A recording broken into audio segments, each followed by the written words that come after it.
Nagsimula na nga ang boxing fight nito ni Makmak versus Matador nga. Subalit malakas ngang sumuntok itong si Matador dahil wala pa nga itong naitalang talo sa mga laban niya. Kaya naman nga't nahihirapan itong si Makmak na rumesbak dito nga kay Matador.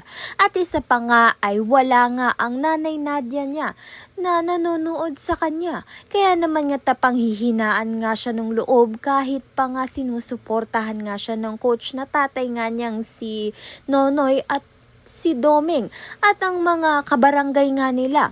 Subalit hindi pa nga huli ang lahat dahil bigla ngang susulpot itong si Nadia dahil makakarating nga siya sa venue.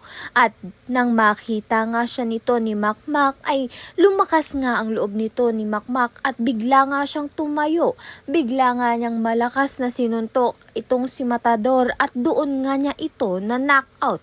Sa kabilang banda naman nga may tampuhan nga na naganap sa backstage bago nga mangyari ang boxing dahil ito ngang si Makmak nahuli siya nito ni Chloe na close nga sa mga Yumi. Bago nga kasi magsimula ang boxing fight ay nagpasaya nga sa mga audience ito ngang si Yumi. Kaya naman nga't yan at iba pa ang dapat nating pakaabangan. Maraming salamat sa iyong panonood.